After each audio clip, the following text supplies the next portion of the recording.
What do you know about Lot's wife? Why did she get turned into a pillar of salt? Do you think that God was too hard on her?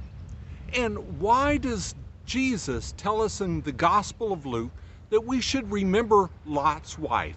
These are a few of the questions that people come up with whenever they read the story in the book of Genesis. And today we're going to look at the traditional view of what took place and then two surprising endings that you may never have heard of before. I'm Pastor John, and welcome to another episode of Bible Walk, where we tackle questions about the church, about the Bible, about Christianity, and about theology. Now let's get into the story. First, a brief summary. This can be found in Genesis chapter 19. And here's the situation. God has come down to visit Abraham, and he tells him that he's going to check out and see just how bad Sodom is. And the angels depart. He's brought along a couple of angels. The angels depart to go down to check out Sodom, and Abraham begins a bargaining session with God. And he says, "Oh God, you are so just. Surely you won't destroy the city if there's 50 righteous people there." And God agrees, "No, I won't destroy the city if there's 50. And then Abraham realizes there might not be 50. So he says, "Well, what about 45? And God agrees, "Okay, if there's 45, I won't." "Well, what about 40? What about 30? What about 20? What about 10? And God agrees to all of this, and Abraham stops at 10. The problem is, there weren't 10 righteous people in Sodom. And now we come to the mystery that's in the Bible. The angels go down, they rescue Lot and his wife and his 2 daughters, and they tell them to flee. Destruction is coming upon the city. And as they're running away, Lot's wife turns back. And the Bible says she got turned into a pillar of salt. I mean, there are a lot of strange things in the Bible. No one can deny that. There's a talking snake and a talking donkey. But this seems exceptional. Why was Lot's wife turned into a pillar of salt just because she did a little bit of rubbernecking? I know you've done this while you traveled on the highway and you see an accident and you look over your shoulder and go, "What is that?" And for this, God turned her into a pillar of salt? What was so bad about that? Well, today we're going to look at 3 views. We're going to look first at the traditional view and then 2 others you may never have heard of before. The first view, Lot's wife was turned into a pillar of salt because of disobedience. But what was her disobedience? Did God tell her this in the 10 Commandments? Do we find this same kind of punishment for Adam and Eve? Just what was so bad about her looking back over her shoulder? After all, Lot didn't obey the angels either. He wanted to stay. It says that they grabbed hold of Lot and drug him out of the city and told him to flee. There's no huge issue for Lot. And we know that Lot does some pretty terrible things. But Lot's wife, the only thing we're told is that she looked back over her shoulder and was turned into a pillar of salt. Another puzzling thing about this is the only instance in the Bible where God turns a person into an inanimate object. Yes, God destroys people, God punishes people, God kills people, but this is the only case where he turns someone into a rock. So if we're going to obey Jesus' command to remember Lot's wife, let's make sure we understand this passage correctly. The traditional view is that she was punished for disobeying the angel. But this seems really weird. Remember Lot's wife? Obey angels or you will be turned into rocks? Let's keep looking for answers. Okay, here is the second possibility, and that is she suffered natural consequences. Now, I know you've all watched these adventure movies. Some disaster is coming upon it. It's a tidal wave, there's lava, there's something going on, and people, whenever they see the disaster coming, They just stand still. They freeze. They don't move until it's too late. And disaster comes upon them, and they suffer the natural consequences of their action. In each of these circumstances, they are not punished. They are not punished because of disobedience. They're punished from a natural consequence. They didn't pay attention to what was taking place. They waited too long, and disaster overcame them.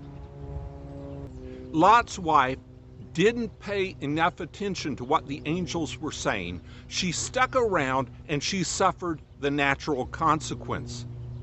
But why salt? The Bible says that sulfur rained down upon the city. Why was she turned into salt? Well, to understand this, we need to go to the book of Deuteronomy, chapter 29. You'll see it up on the screen, and there we read that it was not just salt, it was not just sulfur, it was sulfur and salt.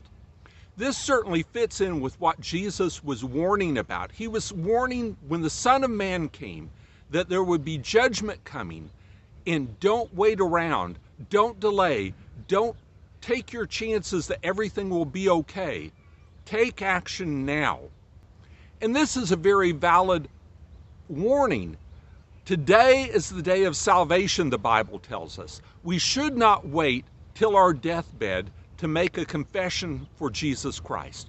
Don't wait around. You don't know if you've got today or tomorrow or next week before you die, and you have to stand before God in judgment. Make sure you act at the moment. Hey, if you're enjoying this, please like, subscribe, comment down in the section saying that you subscribed. It really helps me continue to make content. Okay, here's the strangest, the most unusual view on this subject, and that is the third view. Lot's wife was not turned into a pillar of salt. What? What do you mean by that? I mean, I clearly read it in my Bible. She turned back and she turned into a pillar of salt. Well, here's the situation. There are two aspects we have to understand.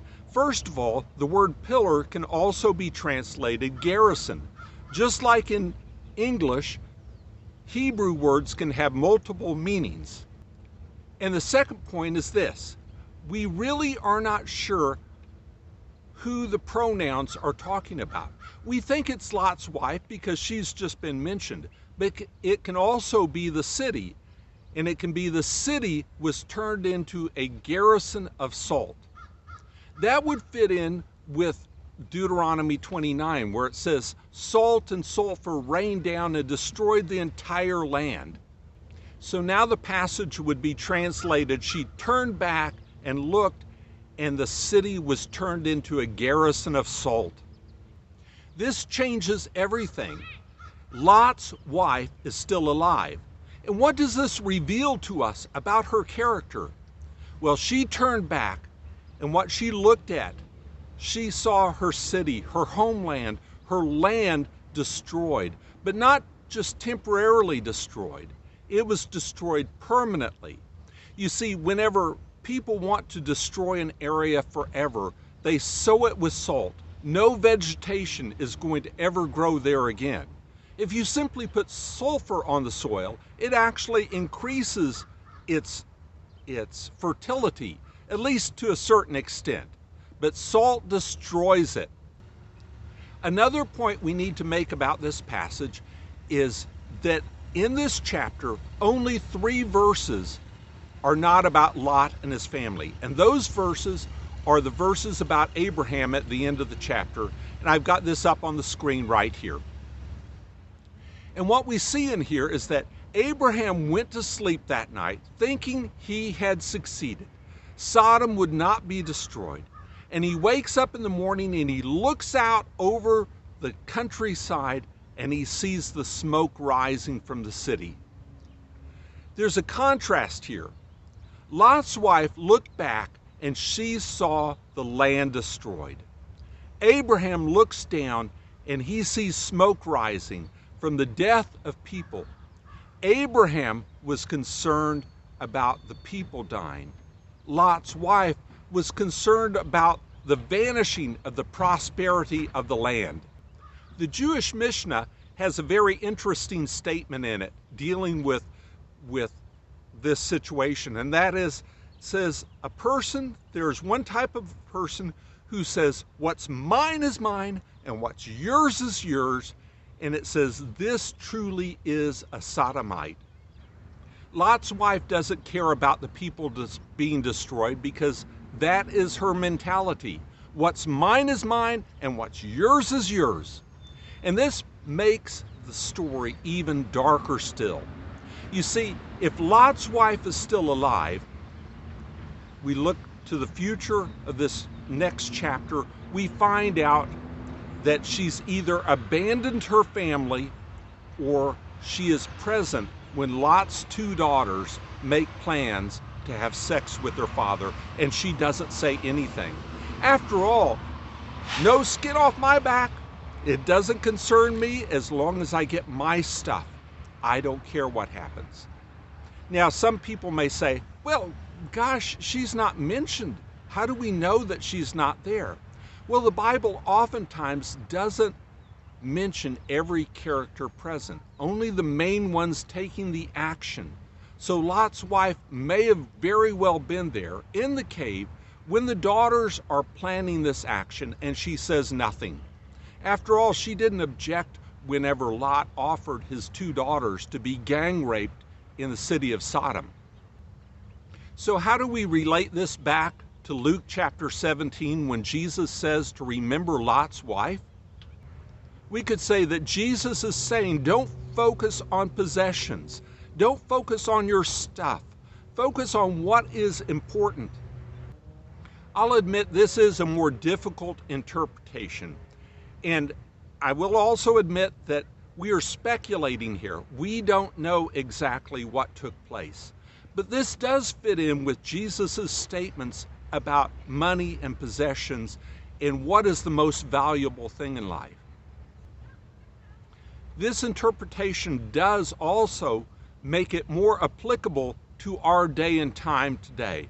You know, I've heard more than one Christian person say, if somebody tries to take my stuff, if somebody tries to steal my car, I will shoot, and I will shoot to kill.